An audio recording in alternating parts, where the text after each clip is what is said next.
d'y arriver. Bonjour Monsieur Turkheim. Ça va? Bien? Eh ben merci d'intervenir dans votre forêt. Il n'y a pas de quoi. Très beau. On vous laisse ensemble. Nous on continue, on a une virée. Ouais. Et puis normalement on revient assez vite comme ça, donc on aura des jolies choses à voir là-haut. Il y a la ruine. Oui, j'ai vu ça de la voiture. Eh ben très bien. Ma foi. Ok. Où On s'imprègne. voilà, vous êtes à bonne école avec Francis. Bon bah super, merci beaucoup.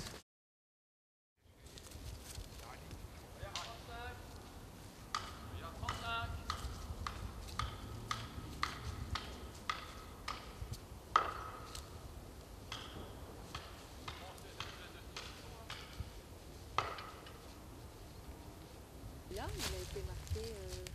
Qu'est-ce qui a conduit à son marquage? Alors il est pas de belle conformité. Il est tordu à la base, donc tout de suite à 1 mètre. Il a des branches à partir de 2 mètres, des gros moignons, des grosses branches, des vieilles branches à 3 mètres, 4 mètres. Donc on n'arrivera pas à faire une grume suffisante, quoi, du bois d'œuvre de qualité, de longueur suffisante pour l'industrie. Et puis il y a une fourche là-haut. Alors il a une fourche, alors la fourche elle est relativement haute, hein, mais c'est vraiment nos considérations sur les premiers 7-8 mètres, 6-7 mètres. C'est là où il y a la valeur du bois. D'accord.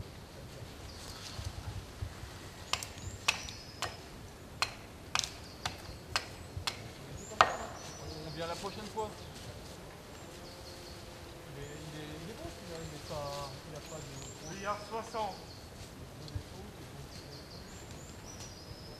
Feuillard 60.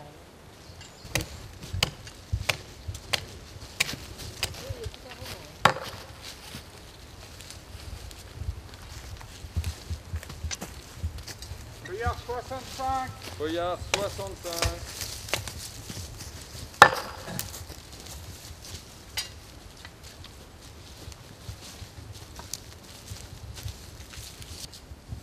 Feuillard 55. Feuillard 55.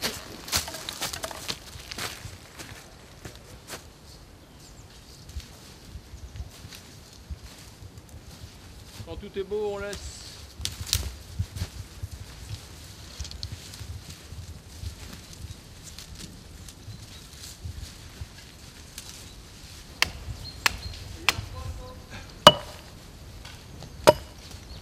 Feuillard 60. Il faut faire bien attention là aux conditions d'exploitation. Hein.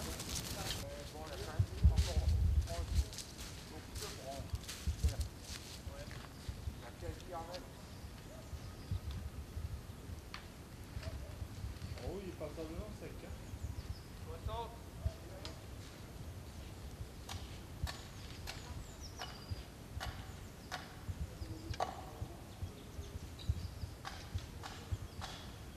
Là, j'en ai avec un trou. Non, le tien, il a un trou. Le tien, il n'est pas mieux. Hein. Alors, on laisse celui de Simon et on prend nos deux. Ok, d'accord.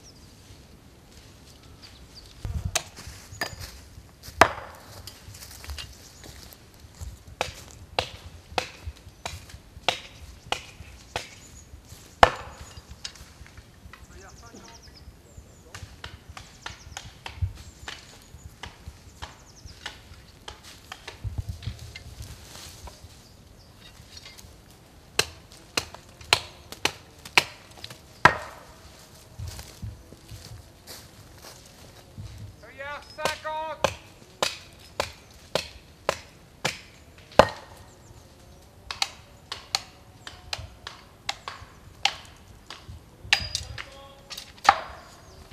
Feuillard 60.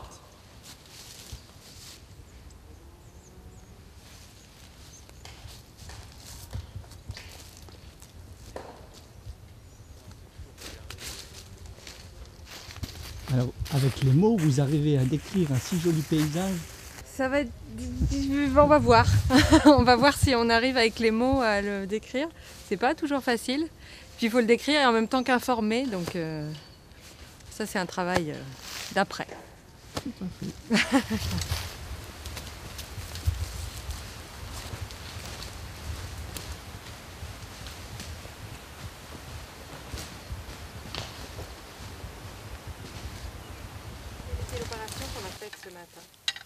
nous venons de terminer donc, le martelage d'une parcelle ici en Alsace du Nord. Hein. Le martelage, c'est l'opération de désignation des arbres qui seront coupés donc, lors de la prochaine campagne d'exploitation. C'est une sorte de pilotage en fait de ce qui va pousser. Le martelage, c'est l'opération décisive où on façonne les peuplements, où on donne l'orientation à la production, on décide, on analyse, où on décide les arbres qui pourront continuer à pousser. Donc c'est relativement sévère parce qu'on décide de la vie et de la mort de chaque individu. La force de la nature est incomparablement plus importante que n'importe quel travail de chercheur dans un laboratoire. Et en plus, la chose grave, c'est qu'on ne sait absolument pas vers quoi on va. On dit qu'il y a des évolutions climatiques. On dit qu'il va faire plus chaud, on dit qu'il va faire vraisemblablement plus humide en hiver et plus sec en été, mais ça veut pas dire grand chose. Moi je ne sais pas ce que ça veut dire pour le choix des essences, on va avoir des extrêmes qui vont être plus compliqués à gérer, mais est-ce que si la période de sécheresse en été dure 3 semaines, c'est pas la même chose que si elle dure 6 mois. Est-ce qu'on peut me dire, alors à ce moment-là, quelle plante il faut que je mette en place depuis 12 000 ans, depuis la dernière glaciation, il y a eu des épisodes aussi qui ont des épisodes climatiques qui ont varié et qui ont sélectionné un petit peu les meilleurs, ceux qui étaient capables de résister. Alors c'est clair que les évolutions aujourd'hui sont beaucoup plus rapides, mais je ne suis pas sûr que ce qui sort aujourd'hui des éprouvettes est forcément plus adapté. Qu'est-ce qui me dit que c'est plus adapté que ce que fait la nature?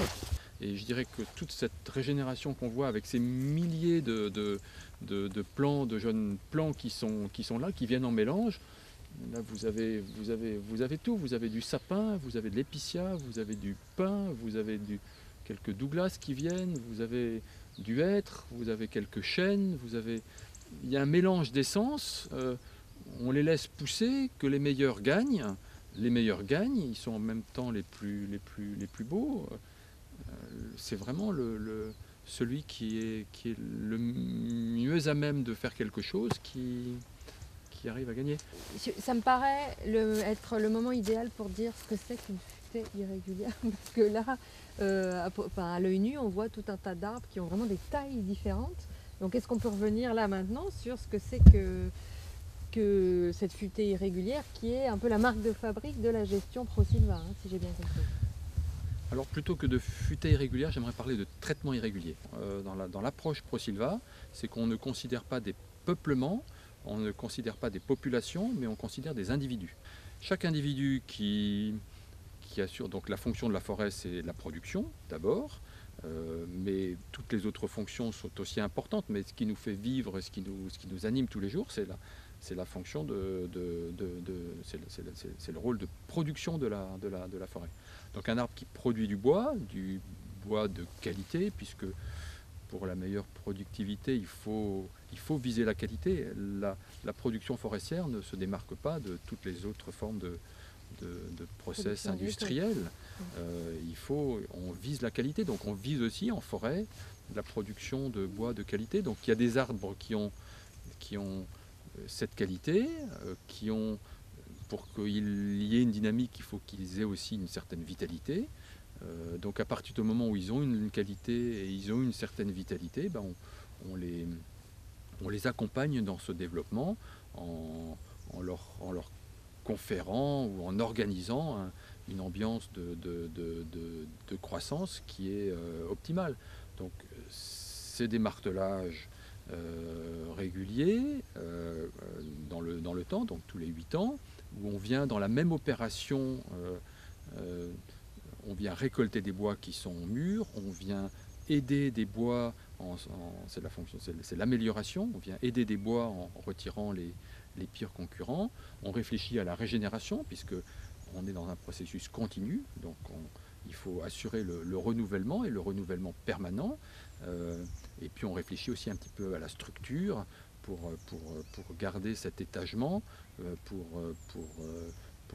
pour améliorer la stabilité. Donc voilà, donc ces 4 réflexions sont en permanence en éveil quand le sylviculteur procède au martelage, donc à la désignation des arbres qui seront coupés à la prochaine campagne d'exploitation.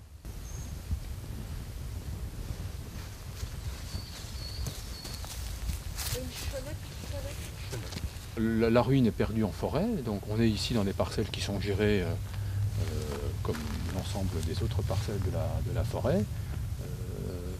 Donc il y avait ici au dernier passage, il y avait quelques très vieux arbres comme on est juste au-dessus du sentier, on les a exploités. Donc il y a aujourd'hui des bouquets de régénération. Donc ici au-dessus du chemin on a beaucoup de hêtres. On a quelques vieux chênes, quelques magnifiques tilleuls et quelques châtaigniers absolument extraordinaires. Donc, il est clair qu'on entre ici dans une zone où le rôle de production est passe peut-être en deuxième priorité. La priorité c'est les alentours immédiats de la ruine. C'est un patrimoine dont on est aussi les gardiens, donc c'est aussi une mission du forestier. On est au sein de la propriété, donc en fait tout ce que vous voyez sont des parties des forêts dont on s'occupe. Donc là on voit bien le mélange. Donc là on voit bien le mélange, donc les alternances de pins, de hêtres, d'épicéas, de mélèzes,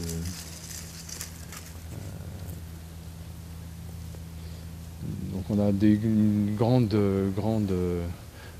idée des masses, mais bon, au sein des peuplements, il y a encore un mélange fin qui ne voit pas d'ici, qui est invisible à l'œil nu. Alors on a aussi donc sur différentes crêtes à différents endroits des châteaux. Donc il y a un deuxième château, là, le château de la Vinec, juste sur la montagne, il est caché, avec un donjon qui est encore entier jusque tout en haut, qui a fait aussi l'objet de petits travaux de consolidation avec le soutien des autorités départementales et régionales. Voilà, ça fait partie de l'ensemble. Alors est-ce que du fait que dans la région, il y ait beaucoup de forêts, des acteurs de la filière, enfin que ce soit une filière bien installée, la forêt et le bois, ça peut expliquer que ici plus qu'ailleurs ProSilva se soit développé, ou est-ce que c'est du fait de la proximité avec l'Allemagne, d'où est originaire le mouvement? Est-ce que vous pourriez dire quelque chose là-dessus? Est-ce que vous sauriez dire quelque chose là-dessus? Alors je crois que alors je ne sais pas si j'ai la bonne réponse. Je pense qu'il y a une histoire du traitement des forêts, de la sylviculture, qui est fortement ancrée ici dans le quart nord-est. Donc forcément il y a peut-être un recul sur